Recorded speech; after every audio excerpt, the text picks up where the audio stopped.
चुनाव समाप्त और भाटपाड़ा विधानसभा हार गई थी तृणमूल, लेकिन तीसरी बार के लिए पूर्ण बहुमत से बनी तृणमूल की सरकार। भाटपाड़ा सीट हारने के कई कारणों में तृणमूल द्वारा परिचालित भाटपाड़ा पौरसभा में पनप रहा भ्रष्टाचार भी माना जा रहा है। नशे के कारोबार तो कहीं अवैध रूप से जलाशय को पाट कर प्रकृति के साथ खिलवाड़ का आरोप।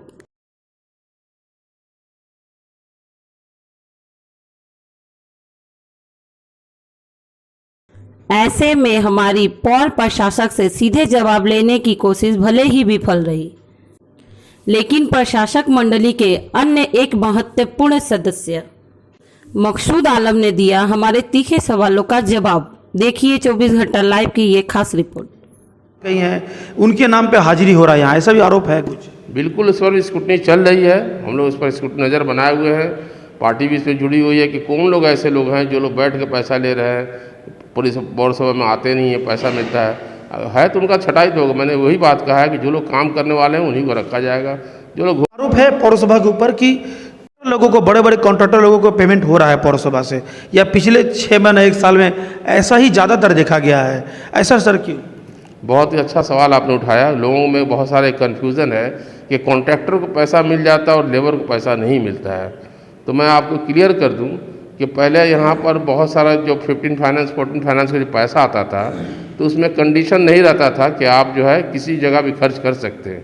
लेकिन अब जो केंद्र सरकार जो पैसा दे रही है 15 फाइनेंस के नाम की, जो भी फाइनेंस के नाम पर पैसा देती है, उसमें आप टाइम बाउंड है कि आप इससे सिर्फ डेवलपमेंट का ही काम करा सकते हैं, किसी वर्कर को लेबर वेजेज आप नहीं दे सकते हैं, जिसके बाद फंड क्राइसिस हुआ है। तो फंड जब क्राइसिस है तो अर्बन का जो पैसा आएगा तो हम अर्बन को ही देंगे, वो पैसा उधर नहीं जाएगा। और जो डेवलपमेंट के नाम से पैसा आ रहा है वो डेवलपमेंट में जाएगा। तो डेवलपमेंट करने के लिए भी भाई आप कॉन्ट्रैक्टर जो लोग हैं, जो काम कर रहे हैं, जो करंट काम कर रहे हैं, उनको तो पैसा देना वाजिब है, नहीं तो रास्ता घाट बनेगा कैसे? उनका भी वाजिब मिलना। महीना इनको तो मिलता ही है। तो कॉन्ट्रैक्टर मान लीजिए इकट्ठे कर कुछ काम करता है तो उनको तो पैसा मिलेगा ही, नहीं देगा तो आपके पास कॉन्ट्रैक्टर कोई काम थोड़ी करने आएगा। और सर ये जो आप पैसे देने की बात कर रहे हैं, ये पैसे कुछ चुनिंदा लोगों को ही ज़्यादातर मिल रहे हैं, ऐसा भी सर? किस तरह का पैसा? ये जो कॉन्ट्रैक्टर का जो पैसा है, कुछ चुनिंदा कॉन्ट्रैक्टर को ही पैसा मिला, अधिकतर कॉन्ट्रैक्टर को पैसा यहाँ से अभी तक नहीं मिल पाया है, ऐसा भी सर? नहीं, इसमें देखिए आरोप की बात नहीं है। लास्ट वक्त जो बोर्ड हम लोग के इलेक्शन के पहले जो भी लोग टेंडर में शामिल हुए थे, जो लोग काम किए थे, उन्हीं को ही पैसा दिया गया है। अदरवाइज किसी को फालतू में पैसा नहीं दिया गया। जो लोग नहीं आए हैं या नहीं कंसल्ट कर रहे उनको कैसे मिलेगा? पार्टिसिपेट करना पड़ेगा ना टेंडर में, कॉन्टेक्ट करना होगा या टेंडर में आना पड़ेगा, आपको कॉन्टैक्ट करना पड़ेगा। कोई अगर नहीं क्लेम करेगा तो कैसे आप दे देंगे? आप पौरसभा में सर विधायक के लिए कुछ चेंबर की व्यवस्था की गई, ऐसा सुनने में आया है, कितना सच है ये? हाँ, ऐसा एक इंतजाम सुना कि चल रहा है, काम इस तरह का हो रहा है, बातें चल रही है। मतलब सर इससे क्या कुछ फ़ायदा होगा लगता है पौरसभा को? विधायक को बैठना पौरसभा में, नहीं लगता है कि सर पौरसभा की जो अहमियत है उसे कम कर दिया जाएगा, या फिर पौरसभा पे कोई अलग से दबाव बने? ऐसा कुछ नहीं लगता है आपको कि लोग ये सोचेंगे यानी कि पौरसभा में काम नहीं होता है? नहीं, ऐसा कुछ नहीं है। कुछ लोगों को ज़्यादा से ज़्यादा परिसेवा दिया जा सके यही सोच करके हो रहा है। ऐसा कुछ नहीं है कि कहीं दबाव बनेगा, किसी का नहीं बनेगा, ऐसी बात नहीं है। ऐसा कोई मतलब नहीं है। तो ये जो सर विधायक का जो कार्यालय का बात है, यहाँ विधायक का जो कार्यालय आप लोग दे रहे हैं, ये क्या पार्टी का रंग देख के दिया जा रहा है ना, कि विधायक होने के नाते दिया जा रहा है?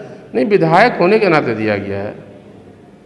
सर आपके इस पौरसभा के अंतर्गत 2 विधानसभा आता है, भाटपाड़ा और जगदल। क्या एक ही विधायक को मिलेगा कि दोनों विधायक को कमरा मिलेगा यहाँ? देखिए, जिन्होंने डिमांड किया उनको दिया गया है। अगला अगर डिमांड करेगा तो उस पर जरूर चर्चा करेगी कमेटी। यानी कि विधायक को डिमांड करने से आप लोग यहाँ पे चेंबर उपलब्ध कराएंगे? ये चेंबर चेंबर का मतलब ये नहीं है कि उनको बैठने की सुविधा के लिए नहीं, ये लोगों को सुविधा के लिए किया गया है। लोगों को काम कर सके, लोगों की बातों को सुन सके, ताकि बात को भी सुन सके, लोगों को सर्टिफिकेट देना है वो भी कर सके यहाँ से, इसी के लिए किया गया, और कुछ नहीं है ऐसा। इसके लिए तो विधायक का व्यक्तिगत अपना कार्यालय होता है, उनको इसके लिए भत्ता भी मिल रहा होता है कार्यालय चलाने के लिए, यानी इससे कि पौरसभा का आर्थिक कुछ लाभ हुआ क्या?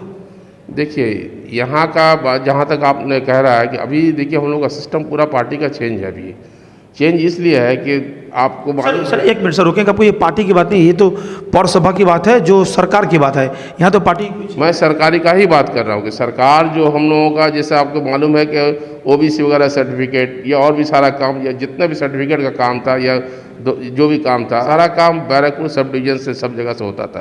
लेकिन सरकार क्यों लेकर के आई द्वारे सरकार लोगों के घर तक, कि लोगों को करीब जाकर के हम सेवा दे सके। इसी तरह का इसका एक कड़ी है कि लोगों का, और जितना ज़्यादा हम लोग ऑफिस खोल पाएंगे ताकि लोग वहाँ आकर के, अब पहले क्या होता था कि एमएलए एमपी अपने घर में बैठे रहते, लोग वहाँ जाते थे, लेकिन हम लोग चाहते हैं कि एमएलए एमपी जो भी है सब फील्ड में आए, कई जगह उनका ऑफिस हो, सिर्फ एक ही जगह महदूद होकर ना रहे। यानी कि आप लोग एमपी भी चाहे तो आप ऑफिस देंगे यहाँ पे? देखिए तो विचार, मैंने कह रहा हूँ विचार वाली बात है, अगर वो अप्लाई करेंगे और रूल्स में रहेगा जरूर हम लोग करेंगे। सर एक और बहुत बड़ा आरोप है भाटपाड़ा पौरसभा पर कि इस पौरसभा के अंतर्गत काफ़ी ऐसे तालाब जो उसे अवैध तरीके से पाट दिया जा रहा है। एक और सर ममता बनर्जी यानी आपकी जो मुखिया है, इस सरकार की जो मुखिया है, मुख्यमंत्री है इस राज्य की, उनका स्लोगन है जौल धरो जौल भरो, लेकिन सर यहाँ देखा जा रहा है पुकुर भरो पॉकेट भरो। सर ऐसा क्यों? देखिए इस तरह की जो आप बात कर रहे हैं, तो हम लोगों के पास जो भी कंप्लेन आता है उसको हम लोग साथ साथ उसको टेक केयर करते हैं, क्यों ऐसा हो रहा है, और इसमें जो लोग भी अगर शामिल हैं तो उनके खिलाफ एक्शन भी होता है। आप पिछले दिनों आप देखोगे कई सारे लोगों के नाम पर FIR वगैरह भी हुआ था। तो जैसी खबर हम लोग को मिलता है, या आप लोग के माध्यम से मिले या किसी के माध्यम से मिले, हम लोग एक्शन में जाते हैं, और नहीं सुनने पर उसका सख्त कार्रवाई जो लीगल जो एक्शन होता है वो हम लोग लेते हैं। यानी आप आश्वासन दे रहे हैं कि आप लोग इस मामले को गंभीरता से देखेंगे? बिल्कुल बिल्कुल बिल्कुल होना चाहिए, और कर भी रहे हैं हम लोग। तो आपने देखा, हमने सीधे सवालों का जवाब लिया, और बड़ा पौरसभा में विधायकों के कार्यालय खोलने से लेकर परिसेवा से लेकर यहाँ के कर्मचारियों को पूरा वेतन न मिलने के बावजूद भी यहाँ के जो ठेकेदार है उनका भुगतान हो जाना, ये किस बात का अंदेशा है? और भ्रष्टाचार यानी भू माफियाओं के द्वारा किया जा रहा अत्याचार और वैध हर कार्यक्रम को काफ़ी गंभीरता से देखने की बात भी कही मकसूद आलम जी ने। इन सारे चीज़ों पे नज़र रहेगा हमारा, और नज़र आप भी बनाए रखिए, बाकी खबरों पे नज़र बनाए रखिए, देखते रहिए 24 घंटा लाइव। ফ্ল্যাট বুকিং চলছে, আজই যোগাযোগ করুন Gita construction, B10/249 near central park Kalyani. Booking চলছে কল্যাণী B2/221, B2/312, কাঁচরাপাড়া ঘটক রোড, সতীশ নন্দী রোড, লোক সিনেমা চাঁদমারি রোড, লিচুবাগান সিরাজ মন্ডল রোড, টিকটিকি বাজার, মিলননগর আগুরিপাড়া, রজনীবাবু রোড, নিপেন সরকার রোড, RP স্কুল, নৈহাটি 6 নম্বর গেট, বিজয়নগর, ভাটপাড়া রূপশ্রী হল, হালিশহর রাজমহল হাউজিং এস্টেট। আজই ফোন করে বিস্তারিত জানুন। গীতা কনস্ট্রাকশন 6289063557 9831478795।